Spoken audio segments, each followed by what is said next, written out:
स्वागत है आपका जी बिजनेस पर हमारी खास पेशकश में।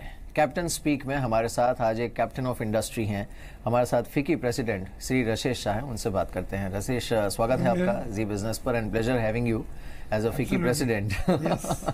तो सर, सबसे पहले तो ये बताइए, जो हम इस बार जो हमारी बजट की थीम है या फिर जो बजट का प्रोग्रामिंग है, हम उसे मोदी बूस्टर कह रहे हैं। और वो इसलिए क्योंकि ये माना जा रहा है कि इस बार का जो बजट होगा उस पर क्लियरली एक it will have mister Modi's vision all across the budget document. अब वो चाहे रूरल इकोनॉमी को बूस्ट करना हो, एग्रीकल्चर को बूस्ट करना हो, फार्मर्स को बूस्ट करना हो या फिर आम आदमी को बूस्ट करना हो, ये कितना सही है? एब्सोल्युटली सही है। आई थिंक ये जो आपने वर्ड यूज किया है, बूस्ट करना, आई think the economy needs a boost. I think overall जो है दो अच्छी रिकवरी हो रही है, लेकिन वो जो एब्सोल्यूट फील गुड फैक्टर आता है जब भी वो बूस्ट हो जाता है उसके बाद, तो आई थिंक ये होपफुली ये जो बजट है उसमें वो बूस्ट आएगा। और उसमें मेरा मानना है कि ये रूरल सेक्टर इन्वेस्टमेंट्स है, रूरल इंफ्रास्ट्रक्चर है, रूरल प्रोग्राम्स है, उसमें थोड़ा ज़्यादा बूस्ट आ सकता है। Also overall I think growth आ रहा है वापस। एंड ये साल अगर रूरल इकोनॉमी भी अच्छी रहे, क्योंकि फूड प्राइसेस भी इम्प्रूव हुए हैं, अभी काफ़ी फूड आइटम्स पे इंपोर्ट ड्यूटी भी लगाई है, उसकी वजह से भी फूड प्राइसेस बहुत अच्छे स्टेबलाइज हो गए हैं। सो अगर फूड प्राइसेस अच्छे हैं, रूरल इंफ्रास्ट्रक्चर में इन्वेस्ट होता है, बिजली है, सड़क है, पानी है, ये सब में है, तो उससे एक उसका स्पिन ऑफ इफेक्ट भी आएगा और फील गुड फैक्टर भी आएगा। और उसके साथ में आई थिंक बहुत कुछ और भी है। कॉर्पोरेट सेक्टर के लिए प्राइवेट कैपिटल इन्वेस्टमेंट को भी बूस्ट करना है, जैसे आम आदमी को भी बूस्ट करना है, तो मे बी उधर भी कुछ रिलीफ आ सकती है टैक्स स्लैब्स में। ये सब जो सवाल ये है कि ये जो बूस्ट होगा, इतने सारे बूस्ट करने हैं, उसका खर्चा भी लगेगा, और कहीं ना कहीं गवर्नमेंट को कुछ तो छोड़ना पड़ेगा, क्योंकि अल्टीमेटली तो बजट एक बैलेंसिंग एक्ट होती है। तो मेरा ये मानना है कि ये साल फिस्कल कंसोलिडेशन शायद बहुत इम्पोर्टेंट है नहीं, और अगर थोड़ा फिस्कल लूजनिंग हो गया तो और उसमें ग्रोथ इन्वेस्टमेंट कंटिन्यू रहे तो इकोनॉमी के लिए अच्छा रहेगा। पर क्या इसके लिए तैयार है मार्केट्स प्लस इकोनॉमी? ये जो बिकॉज अभी भी सरकार के जो लेटेस्ट बयान है उसमें भी उनका दावा यही है that they will stay on the course of fiscal consolidation. And I understand जब आप ये कह रहे हैं कि थोड़ा लूजनिंग होना जरूरी है, बिकॉज इतनी बड़ी इकोनॉमी में 25-30 बेसिस पॉइंट का slippage if you are growing तो एक्सेप्टेबल है। तो will government be under a major scrutiny इतने से स्लिपेज के लिए भी? And do you suspect a slippage? इसमें क्या है, मार्केट में हर किस्म के इन्वेस्टर्स होते हैं, इक्विटी इन्वेस्टर्स होते हैं, बॉन्ड इन्वेस्टर्स होते हैं, फॉरेन इन्वेस्टर्स होते हैं। सो हमने देखा है कि ये जो आपने सही कहा, ये जो 20-30 बेसिस पॉइंट का जो स्लिपेज है, उससे बड़ी फिस्कल सिचुएशन को बहुत हानिकारक नहीं है, लेकिन इससे ग्रोथ और फील गुड पे बहुत अच्छा असर आ सकता है। तो ये इक्विटी इन्वेस्टर्स तो आर होपिंग के थोड़ा गवर्नमेंट को ग्रोथ पे फोकस रहे। इक्विटी इन्वेस्टर्स का ऑलवेज ग्रोथ का फोकस होता है।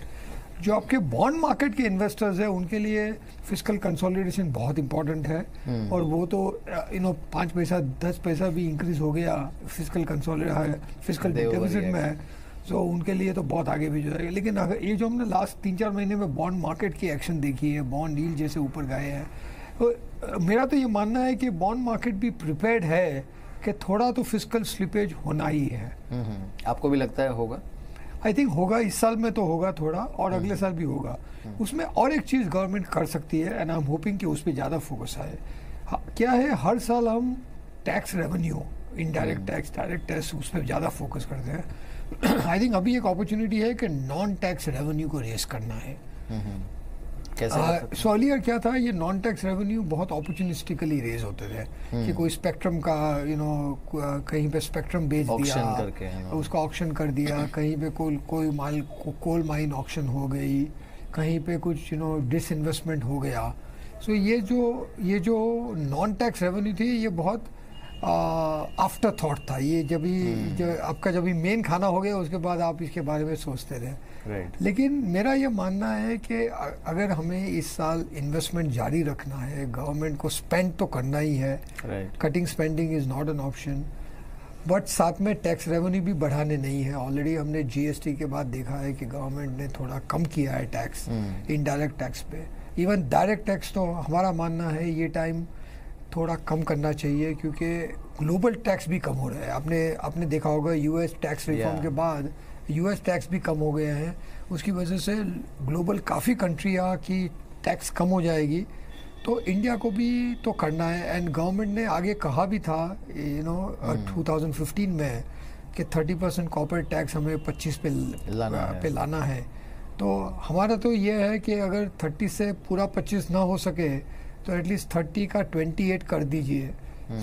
सो ये जो ये कॉन्फिडेंस रहे कि इंडिया टैक्सेस कम हो कमिटेड, सो टैक्स भी कम करने हैं, स्पेंडिंग भी करनी है। तो आंसर क्या है?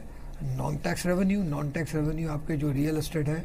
और हमने देखा है ये जो अच्छे अच्छे मिनिस्टर्स हैं, नितिन गडकरी जी, पीयूष गोयल जी, उन्होंने भी कहा है कि हमें नहीं चाहिए पैसे, हमारे जो इन्वेस्टमेंट है हम खुद रेस करेंगे। हमारे पास एसेट्स है, हमारे पास कंपनियां हैं, उसे हम मोनेटाइज करेंगे। एंड आई थिंक नेक्स्ट 2-3 साल के लिए अगर गवर्नमेंट ज़्यादा नॉन टैक्स रेवेन्यू पे फोकस करे, एक बड़ी स्ट्रैटेजी बनाए। डिसइन्वेस्टमेंट ये साल बहुत अच्छा हुआ है, लेकिन ये नॉन टैक्स रेवेन्यू एक अपॉर्चुनिस्टिक अप्रोच की जगह पे एक स्ट्रैटेजिक अप्रोच हो जाए तो बहुत अच्छा रहेगा।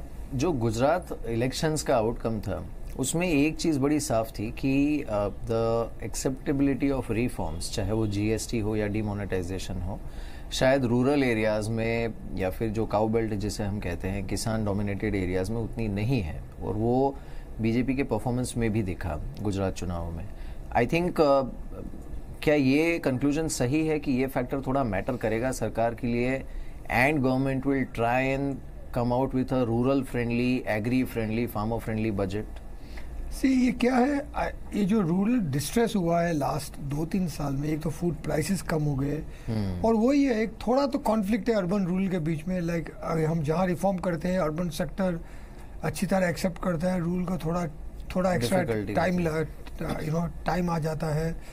आप और सब भी देखिए, आज अगर फूड प्राइसेस ऊपर गए तो इन्फ्लेशन ऊपर जाएगा, अगर फूड प्राइसेस नीचे है तो किसानों के लिए अच्छा नहीं है। तो वो तो कॉन्फ्लिक्ट है ही, लेकिन ये गवर्नमेंट ने ये कॉन्फ्लिक्ट अच्छी तरह मैनेज की है। तो लेकिन इस साल आई थिंक ये एग्री इन्वेस्टमेंट, रूरल इन्वेस्टमेंट पे तो काफ़ी फोकस आएगा और आना भी चाहिए, बिकॉज उनकी भी रिक्वायरमेंट है। लेकिन मैं थोड़ा कॉन्फिडेंट हूँ क्योंकि अभी फूड प्राइसेस अच्छे हो गए हैं, बिकॉज रूरल डिस्ट्रेस का फूड प्राइसेस के साथ बहुत अच्छा लिंकेज है। और आप अगर देखिए 2 व्हीलर सेल्स एंड ऑल बहुत अच्छा हो रहा है, क्योंकि mainly rural area is doing well. So FMCG कंपनियां देखिए, 2 व्हीलर कंपनियां देखिए, वो सबके सेल्स अच्छे हो रहे हैं। तो मेरा ये मानना है कि रूरल इकोनॉमी ऑलरेडी इम्प्रूवमेंट पे है। राइट। अब जो और एक बड़ा चैलेंज सडनली सरकार के सामने हुआ है वो है क्रूड प्राइसेस को लेकर। एंड इनफैक्ट अगर हम सरकार के भी कई मंत्रियों से बात करें तो उन्हें भी इस चीज़ का रियलाइजेशन है that if it stays at a higher level तो फिर ये जो पूरा प्राइसिंग मैकेनिज्म इस सरकार ने बड़ा अग्रेसिवली पुश किया है, right from daily price revision of petrol diesel to reducing subsidies on LPG and all, at some point शायद इस एफर्ट को थोड़ा झटका लग सकता है। इसका झटका नहीं लगेगा, ये थोड़ा कैलिब्रेट हो जाएगा। लेकिन आप अगर जो पेट्रोल प्राइस देखिए, ये तो गवर्नमेंट ने एक्चुअली अच्छा किया कि जब ये प्राइस कम हुए उन्होंने कम नहीं की थी, उन्होंने एक्चुअली वो उसका क्वेश्चन बढ़ाया है। तो मेरा तो ये मानना है कि अभी के जो प्राइसेस है $70-75 पर बैरल के प्राइसेस है। सो उसमें हम ठीक है, गवर्नमेंट की आमदनी कम हो जाएगी, क्योंकि वो जो क्वेश्चन था वो गवर्नमेंट की आमदनी में ज़्यादा था, है ना। आपने देखा होगा लास्ट ईयर उन्होंने पेट्रोल पे एक्साइज कम की थी, तो वो गवर्नमेंट वो करके मैनेज करती रहेगी। So I don't think petrol prices ऊपर जाएंगे, बट गवर्नमेंट की आमदनी कम हो जाएगी। एंड वही मैंने कहा कि टैक्स रेवेन्यू कम होगा तो नॉन टैक्स पे ज़्यादा डिपेंडेंस होना पड़ेगा। और एक जो चैलेंज है सरकार के सामने, और जो शायद क्योंकि ये आखिरी फुल फ्लेज बजट होगा इस सरकार का, इसके बाद का जो बजट है that will be more of a working budget because उस साल जनरल इलेक्शन है। एक तो ग्रोथ को और मजबूती देना, I won't say kick start because अब 7% प्लस पे यू कांट से कि ग्रोथ किक स्टार्ट नहीं हुआ है। And second is employment. अब ये दोनों बड़े क्रिटिकल फैक्टर्स हैं इस समय। And I think even from headline generating perspective इस सरकार के लिए थोड़ा ज़रूरी है इस समय after all the disruptive reforms. So employment का तो बहुत आई थिंक बड़ा कॉम्प्लेक्स प्रॉब्लम है, लेकिन एक तो अगर हम हमारे सर्विसेज सेक्टर को बूस्ट दे सकते हैं, बिकॉज सर्विस में बहुत एम्प्लॉयमेंट आती है। सो जैसे ये आपका जो लॉजिस्टिक्स है, ई कॉमर्स की वजह से है, वो अच्छा एक एम्प्लॉयमेंट जनरेटर है। एक सेकंड एम्प्लॉयमेंट जनरेटर है वो सेल्फ एम्प्लॉयमेंट। सो हम जो भी एम्प्लॉयमेंट की बात करते हैं, हम जॉब्स की बात करते हैं, लेकिन lot of people self employed भी है। और ये जो नई इकोनॉमी है उसमें बहुत सेल्फ एम्प्लॉयमेंट अपॉर्चुनिटीज़ भी बहुत आ रहे हैं। तो आई थिंक उसके लिए भी थोड़ा गवर्नमेंट की अच्छी एक पॉलिसी फ्रेमवर्क है, लेकिन उसको अगर बूस्ट मिलेगा तो भी अच्छा रहेगा। थर्ड, मुझे लगता है कि global economy is doing well, तो हमारे एक्सपोर्ट सेक्टर से भी ग्रोथ आएगा और उसमें भी जॉब्स क्रिएट होंगे टेक्सटाइल में और वो सब में। तो ये साल ग्लोबल इकोनॉमी, हमारा तो मानना है कि ग्लोबल इकोनॉमी 3% से ग्रो होगी 2018 में, और ये 3% ग्लोबल जीडीपी ग्रोथ तो बहुत अच्छा है, और उसमें इंडिया के एक्सपोर्ट के लिए बहुत अच्छा है। इंडिया का ये आप या तो प्रॉब्लम कहे या काउंटर बैलेंस कहे, जब ये ग्लोबल इकोनॉमी अच्छी होती है तो हमारे एक्सपोर्ट्स अच्छे हो जाते हैं, लेकिन ऑयल प्राइस भी ऊपर जाता है। तो हमारी तो एक साइड से हमें एक्सपोर्ट में अच्छा फायदा होता है, लेकिन ऑयल प्राइस में नुकसानी होती है। जब ये ग्लोबल इकोनॉमी खराब होती है तो ऑयल प्राइस नीचे आते हैं, हमें उसका फायदा होता है, लेकिन हमारे एक्सपोर्ट भी कम हो जाते हैं। सो ये इन अ वे काउंटर बैलेंस हो जाता है। इंडिया इज दैट वे थोड़ा हेज्ड कंट्री है, एक साइड पे एक्सपोर्ट है, एक साइड पे ऑयल प्राइस है। राइट। और एक जो बड़ा चैलेंज है, और ये एक्चुअली सरकार का चैलेंज नहीं है, it's more of a economic issue, जो केपेक्स रिवाइवल है स्पेशली प्राइवेट सेक्टर का, वो अभी भी ऐसा दिख नहीं रहा है कि it's coming back on track. So barring some sectors, जैसे हमने टेलीकॉम में देखा कि जियो ने बहुत बड़ा केपेक्स किया, तो कुछ कुछ सेक्टर्स में हो रहा है, बट एक ओवरऑल यूनिफॉर्म जो लिफ्ट अप होना चाहिए केपेक्स का, वो अभी भी देखने को नहीं मिल रहा है। You think budget can provide some trigger, maybe incentivize job creation and capex? ये इसकी संभावना है क्या? Partly, I think उनके कुछ कैटलिस्ट होते हैं, इंटरेस्ट रेट होते हैं, वो तो गवर्नमेंट के हाथ में नहीं, आरबीआई के हाथ में है। और कुछ फिस्कल इंसेंटिव्स होते हैं, कॉर्पोरेट टैक्स करके वो सब कर सकते हैं, लेकिन अल्टीमेटली प्राइवेट सेक्टर कैपेक्स का सबसे बड़ा डिटर्मिनेंट जो होता है वो होता है कैपेसिटी यूटिलाइजेशन। और आज भी आप देखिए इंडिया में ज़्यादा से ज़्यादा इंडस्ट्री की कैपेसिटी यूटिलाइजेशन अबाउट बिटवीन 70 और 75 के बीच में है, एट बेस्ट। कुछ ही इंडस्ट्री है जैसे पेपर है जो 80 के ऊपर है, लेकिन most industries are between 70 and 75। तो इसकी वजह से अभी भी ओवर कैपेसिटी है, इंडिया में ओवर कैपेसिटी है, ग्लोबल भी ओवर कैपेसिटी है। तो इसकी वजह से और 6-8 महीने अभी भी कैपेसिटी यूटिलाइजेशन, अगर कैपेसिटी 75 क्रॉस करता है तो इन्वेस्टमेंट स्टार्ट हो जाएंगे, और 80 के ऊपर तो बहुत अच्छा है। तो जब भी कैपेसिटी 80 के ऊपर होती है एवरेज, वो कॉर्पोरेट सेक्टर में बहुत अच्छा है, लेकिन 75 के बाद इन्वेस्टमेंट स्टार्ट हो जाना चाहिए। मेरा ये मानना है कि हम 6 से 8 महीने पीछे है उसके। तो प्राइवेट सेक्टर में आप कुछ भी कीजिए, अल्टीमेटली कैपेसिटी यूटिलाइजेशन इंप्रूव होगी, उसी के बाद इन्वेस्टमेंट स्टार्ट होगा। सबसे बड़ी चैलेंज आप इस सरकार के लिए इस समय या फिर फाइनेंस मिनिस्टर के लिए इस बजट में क्या देख रहे हैं, जो कि सबसे बड़ा चैलेंज हो सकता है, हिंड्रेंस हो सकता है, कुछ भी कहें? As I said, I think the biggest issue है ये जो बैलेंसिंग एक्ट है, क्योंकि आपका ऑयल लिंक्ड टैक्स रेवेन्यू कम हो जाएगा बिकॉज ऑयल प्राइस ऊपर गए हैं। आपका जीएसटी तो अभी it's actually effectively outside the budget, because अभी तो जीएसटी काउंसिल ही डिसाइड करेगी क्या रेट है एंड ऑल। तो आपका मेन कंट्रोल अभी स्पेंडिंग पे है, और आई थिंक स्पेंडिंग को अगर जारी रखना है तो how do you do that without बहुत बड़ा फिजिकल स्लिपेज होए। और उसमें एज आई सेड, हमारा तो वही आंसर एक ही आता है कि नॉन टैक्स रेवेन्यू बढ़ाइए, एसेट सेल कीजिए। तो that seems to be the only answer कि ये, बट ये थोड़ा कॉम्प्लेक्स है, थोड़ा बड़ा कॉम्प्लेक्स बैलेंसिंग एक्ट होगा। लेकिन हमारे फाइनेंस मिनिस्टर ने लास्ट 3-4 साल में भी अच्छा दिखाया है कि हर साल आप देखिए बजट के बाद इन्वेस्टर्स का रिस्पांस तो अच्छा ही आया है। तो हर किसी की होप है कि इस साल भी फाइनेंस मिनिस्टर वो अच्छा बैलेंसिंग एक्ट कर सकेंगे। फिक्की की कोई स्पेसिफिक डिमांड्स हैं इस बार बजट में जो आपने रखी हो? हमारी तो यही है कि आप ग्रोथ पे फोकस कीजिए, थोड़ा फिजिकल स्लिपेज हो जाए तो होने दीजिए, कॉर्पोरेट टैक्स रेट थोड़ा कम कीजिए सो दैट वो गाइडेंस आ जाए, और on a long term basis आपका जीएसटी के जो स्लैब्स है उसको और भी कंसोलिडेट कीजिए। तो ये 3-4 मेन मुद्दे हैं जो हमारे और ये हमारी जो इंडस्ट्री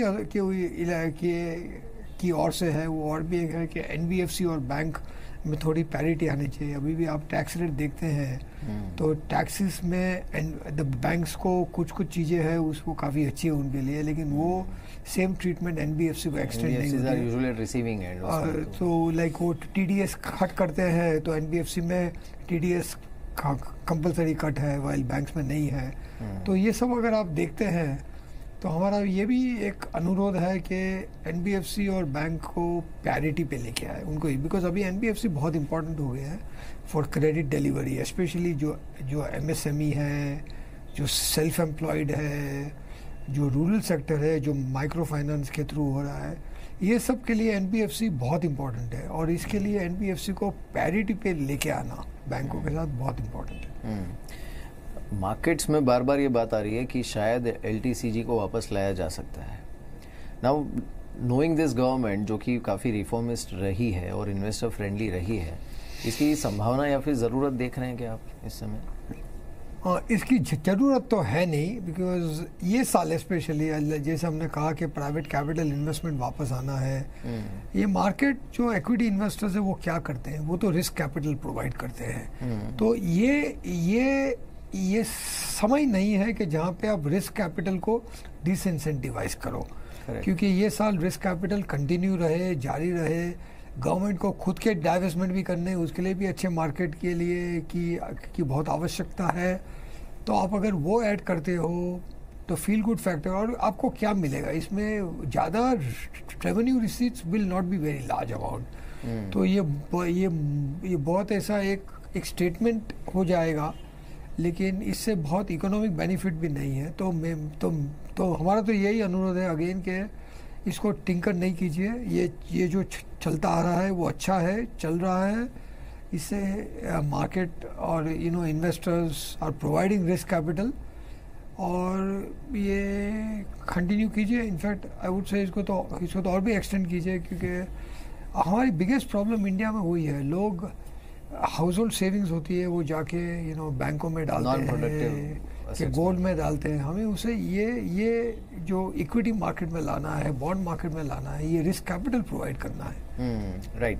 आपको लगता है मार्केट्स, क्योंकि इस बार थोड़ा यूनिक हुआ है मार्केट के साथ कि बजट के पहले ही ऑलरेडी हमने काफ़ी आउट परफॉर्मेंस देख लिया है मार्केट में, globally also markets have been doing well, तो अब आपको कहीं फ्रॉथ दिख रहा है मार्केट में? Do you think they are overbought या फिर रीजनेबली प्राइस्ड है? बिकॉज अर्निंग्स रिकवरी जिसका इंतजार हो रहा है 2-3 क्वार्टर से, वो अभी तक पूरी तरह से आई नहीं है। In fact it has बैरली started. Unfortunately मैं अभी मार्केट को कम फॉलो करता हूँ, और मार्केट में फ्रॉथ है नहीं है ये तो बहुत जानना बहुत मुश्किल है, और मेरा इतना फॉलोइंग नहीं है। लेकिन मेरा ये मानना है कि ऑप्टिमिज्म काफ़ी है इकोनॉमी के बारे में।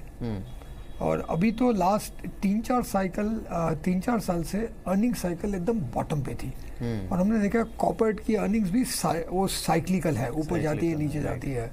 सो लास्ट 3 साल से कॉर्पोरेट अर्निंग्स की साइकिल एकदम बॉटम है। So it is in the range जो होते हैं वो रेंज के बॉटम पे है कॉर्पोरेट अर्निंग्स। तो ये कॉर्पोरेट अर्निंग्स तो बाउंस होनी ही है, और हमने ऑलरेडी देखा है कि बैंक क्रेडिट भी पिकअप हो रहा है। काफ़ी मैन्युफैक्चरिंग इंडस्ट्रीज में अच्छा ग्रोथ आ रहा है। अक्टूबर नवंबर वाज वेरी गुड मंथ, दिसंबर के भी नंबर अभी आने चालू हुए हैं। तो ओवरऑल तो अच्छा ही दिख रहा है। तो इसकी वजह से मार्केट का जो ऑप्टिमिज्म है वो उसकी वजह से है कि लॉन्ग टर्म बेसिस पे अर्निंग्स रिकवरी होनी चाहिए, और प्लस लिक्विडिटी तो बहुत है इंडिया में, अभी भी हाउस होल्ड सेविंग्स काफ़ी है। और as long as interest rates अगर यहीं पे रहेंगे तो outlook for equity market and bond market तो अच्छा ही है। लेकिन शॉर्ट टर्म वॉलेटिलिटी तो आती रहेगी, वो तो आनी ही चाहिए। वो तो मार्केट इसी के ऊपर माहिर होता है, आपके चैनल्स भी उसी के ऊपर व्यूअरशिप होती है। तो थोड़ी बहुत वॉलेटिलिटी तो इनएविटेबल है, बट लॉन्ग टर्म ऑप्टिमिज्म अभी भी जारी है। उस पर बहुत कम लोग, हम लोग भी अभी तक क्वेश्चन नहीं करते हैं, क्योंकि इंडिया में अगले आने वाले 5-7 साल में बहुत ग्रोथ होने वाला है, और कॉर्पोरेट अर्निंग्स तो बाउंस होगी, ये क्वार्टर में होगी या 2 क्वार्टर के बाद होगी। But they will bounce back. One last question to you. इस सरकार की टर्म जो कि 2019 में खत्म होगी and will go for general elections, उससे पहले आपको लगता है economy can top 8% GDP growth संभव है? आई एम होपिंग एक आध क्वार्टर का तो प्रिंट आ सकता है 8% का, क्योंकि हम बहुत दूर नहीं है. मेरा तो मानना है कि 7 और 7.5 के बीच में तो एनुअल ग्रोथ आ जाएगा. और अगर 7.5 एनुअल होता है तो कोई एक क्वार्टर में 8% का प्रिंट आना इतना मुश्किल है नहीं. वो अगर आया तो बहुत अच्छा है, क्योंकि उससे साइकोलॉजिकल बूस्ट जो हमें मिलेगी, ग्लोबल इन्वेस्टर्स को मिलेगी, वो बहुत जोर की होगी. 8 के ऊपर क्रॉस करना बहुत बड़ा है. अभी कॉन्सेंसस व्यू है कि 7 और 7.5 के बीच में तो इंडिया का ग्रोथ जारी रहेगा. राइट. चलिए सर, उम्मीद यही करते हैं कि इस बार जो बजट है वो वाकई एक कैटलिस्ट का काम करे ग्रोथ के लिए. और बजट के बाद जब आपसे बात होगी तो यही उम्मीद करते हैं कि जो एक्सपेक्टेशंस आपकी हैं, फिक्की की हैं, उस पर भी ये बजट खरा उतरे. Thank you so much sir. Thank you Mihir. Thank you.